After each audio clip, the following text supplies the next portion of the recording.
nangis, yang kecil, yang gantung, hubung dan tak yang kecil.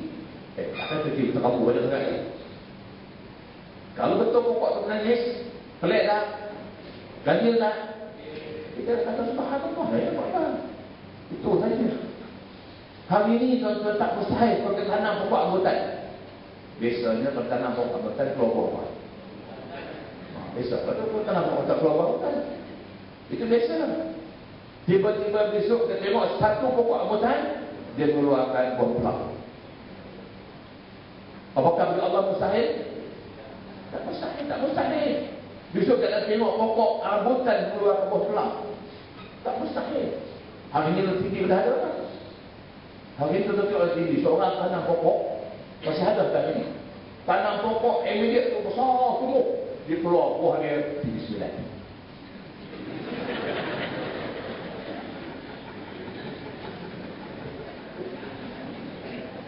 Tanam pokok keluar buah tinggi 9. Tapi orang tadi kita kata subhanallah, pokok keluar tinggi 9. Tak mustahil. Maka satu hari ini apa benda yang pelik, yang ganjil, yang aneh, luar biasa, mengherankan, mengkagumkan, menakjubkan, kita kena kata subhan. Itu Ibrahim. Saya tanya tuan-tuan hari ini, ramai orang lagi, termasuk ustaz kita. Wahai tuan-tuan, kalau berjalan di jalan raya, terpandang seorang perempuan yang cantik, lawa, betah. Apa rasa kita? Apa rasa kita? Tak nak rasa apa? Oh.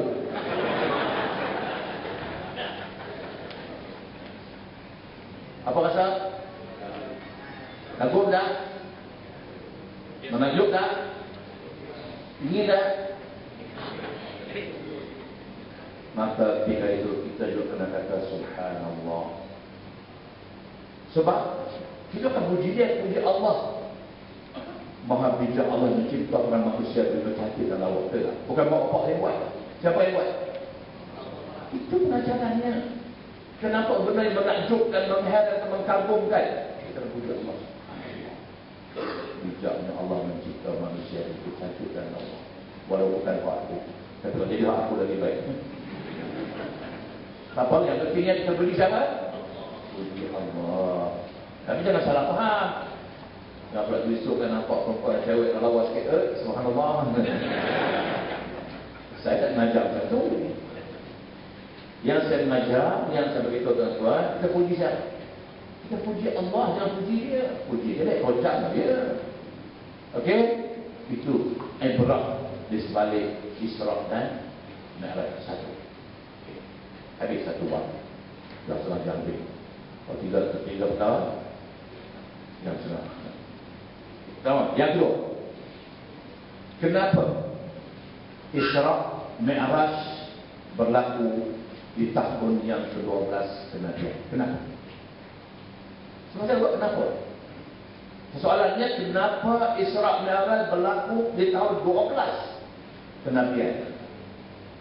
Dah 12 tahun Nabi Rasul di Mekah.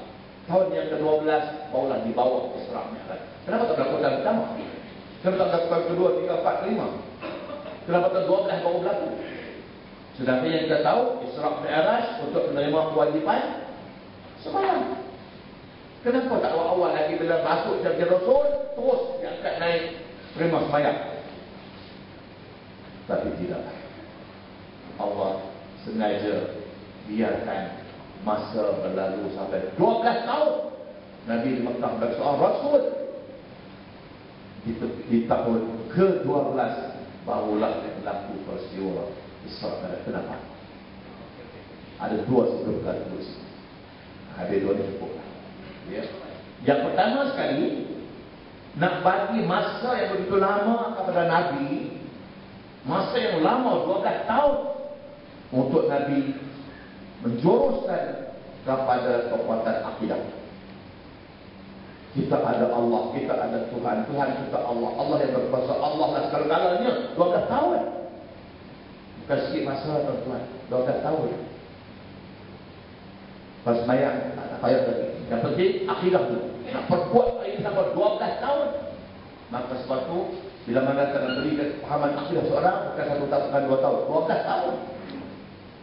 Nak asap dalam fikiran dia supaya mereka yakin tentang Allah itu wujud, Allah itu ada, Allah maha kuasa, bukan patung-patung untuk Allah, bukan berhala-berhala untuk Allah.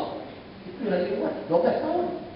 Maka di akhir 12 tahun, cukup 12 tahun, barulah Allah uji ke akidah mereka dengan peristiwa Isra dan Mi'raj. Sebab itu zaman itu bila Nabi dibawa Isra Mi'raj, balik ke dunia, Nabi cerita kepada orang yang buat iman sampai orang As-Siddiq. Setiap perkataan Nabi cerita, ya Abu Bakar, malam tadi aku dibawa Isra. Kemana ya Rasulullah? Sampai As-Siddiq Muntaha. Maka tasadaqta ya Rasulullah. Apa yang berlaku Allah, aku terima wajib bayar sadaqta ya Rasulullah. Apa yang Nabi cerita semua maka kata sadaqta ya Rasulullah, sadaqta ya Rasulullah. Kerana itulah Nabi sendiri memberi ubakan gelaran As-Siddiq. Hilang nama bapa. Sampai hari ini orang tak kenal nama bapa. Jangan dipanggil ubakan As-Siddiq. Yang lain orang kenal bapa dia. Tanya tuan-tuan, Ali bin Abi. Oh, cepat jawab. Osman bin Umar bin Abu Bakar bin. Dia jawab. Tadi saya juga jawab. Abu Bakar bin. Saya bukan bapak dia. Ya, itu gelaran dia. Abu Bakar bin Abi Quhafah. Dia digelar As-Siddiq, orang tak kenal lagi dengan bapak dia. Dia orang kenal dia Abu Bakar As-Siddiq. Yang pentingnya selama 12 tahun Nabi menjana kekuatan akidah. Sebab itulah tuan-tuan, orang Islam zaman Nabi mereka awal di Mekah, Islam mereka, iman mereka, akidah mereka, ya Allah tuan-tuan, hebat. Sebab Nabi menjurus kekuatan akidah saya. Sebayang tak?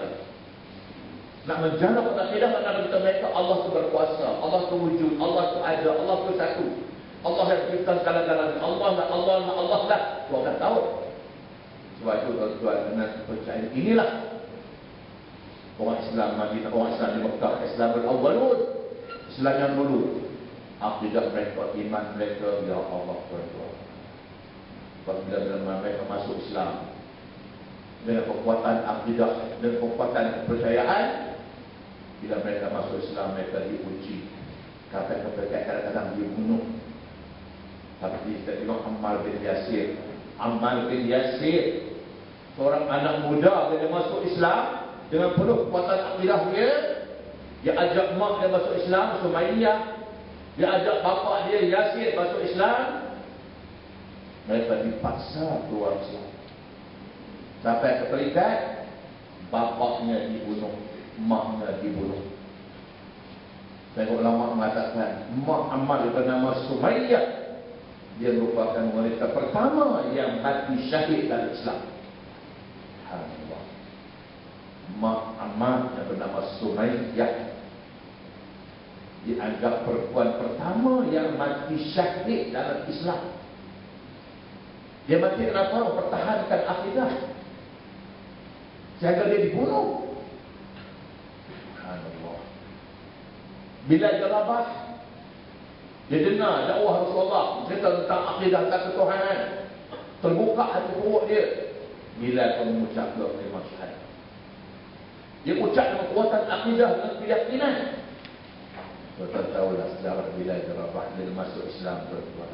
Ya Allah, dia diseksa. Sebab dia hamba. Tuan dia seksa, dia siap derajat dia. Suruh tinggal dalam agama Muhammad, suruh keluar daripada Islam. Lupa akan Tuhan kamu tu tak usah. Lagi orang seksa dia lagi kuat akidah daripada Allah Subhanahu wa taala. Bila dia rabah, akhirnya sekali dibuka baju dia, diloleh pakaian dia, dibawa ke tengah padang pasir, dilentang ke tengah padang pasir. Tuan-tuan fahamlah padang pasir setengah hari tuan-tuan, ya Allah, dengan panas pasirnya, dengan panas mataharinya, dilentang ke tengah padang pasir, dia letak batu besar ke dada. Saya nak bilang Anda boleh berkata Ahad, Ahad. Itu yang dia cakap. Akhir sekali dia dibebaskan oleh Sayyidina Abu Bakar. Dibebaskan oleh dia selamat. Dia tidak tidak dibebaskan. Tapi diuji dia begitu macam rupa, dia tahankan akidah dia Ahad. Ahad. Tuan-tuan, akidah dia orang. Macam kita hari ini. Kita hari ini, ya Allah, tak payah diuji tentang penapasi, tentang takati, Masya Allah. Itu adalah takati, tentang 20 kata. Dreamland ni jenis kati. Dia 4 di batai peluk. Esok hari tak kerja. Kepala pagi tak bongkok-bongkok. Bini kejut bangun bang, subuh hari. Dia berjawab Ahad.